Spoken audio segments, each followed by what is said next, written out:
Oke, selamat pagi anak ibu. Hari ini kita masih membahas sumber daya alam. Nah, bagian dari sumber daya alam yang kita bahas pada hari ini yaitu mengenai tanah. Nah, ibu harap kamu semua membuka buku kamu, buku cetak ya, atau bisa kamu buka di classroom ibu, itu ada PowerPoint mengenai tanah. Pengertian tanah. Tanah merupakan batuan yang sudah lapuk tercampur dengan sisa makhluk hidup, air, dan udara. Tanah juga merupakan lapisan bagian atas bumi tempat tumbuhnya tanaman. Nah, ini adalah faktor-faktor penyebab ya perbedaan jenis-jenis tanah yang ada di Indonesia. Yang pertama, tentu karena batuan induk yang berbeda. Yang kedua, curah hujan yang berbeda di tiap wilayah. Tiga, penyinaran matahari yang berbeda. Empat, perbedaan relief bentuk muka bumi. Lalu yang kelima, keberadaan penutupan tanah. Nah, jenis-jenis tanah di Indonesia ada banyak, cuma pada hari ini kita hanya bahas beberapa. Tapi kalau lebih lengkapnya ada di dalam buku kamu, ya. Nah, yang pertama adalah jenis tanah vulkanis atau andosol, yaitu di sekitar Gunung Merapi. Ini berada di kawasan Jawa, Bali, Lombok, Kalimantan bagian selatan, dan Pulau Jawa. Nah, terbentuk dari abu vulkanis yang telah mengalami proses pelapukan.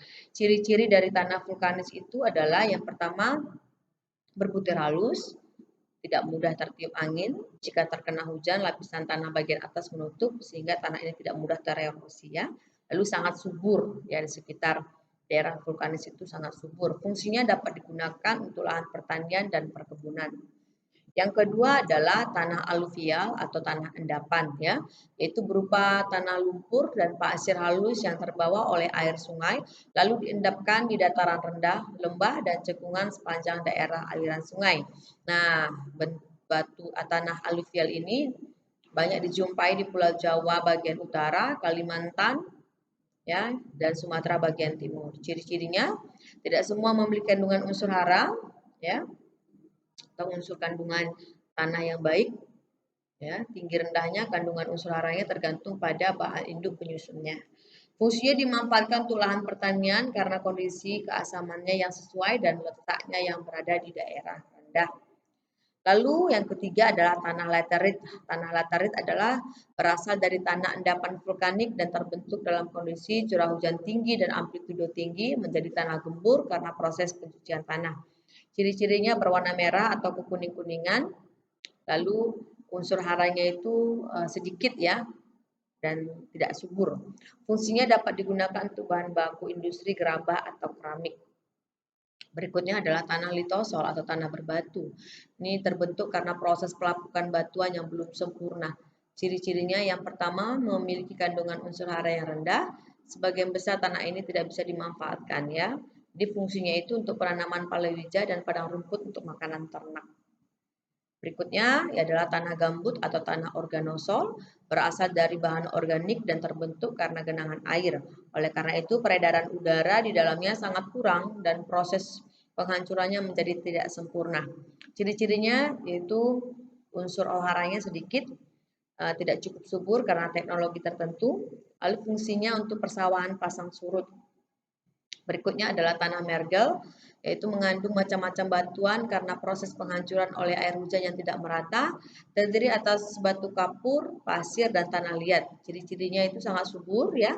Kenapa? Karena terdapat di lereng-lereng pegunungan yang ketinggiannya 200 sampai 500 meter di atas permukaan air laut.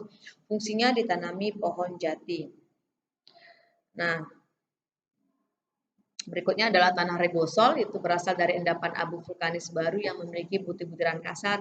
Fungsinya untuk ditanami padi, palawija, tebu, dan kelapa. Nextnya adalah tanah kapur atau mediteran.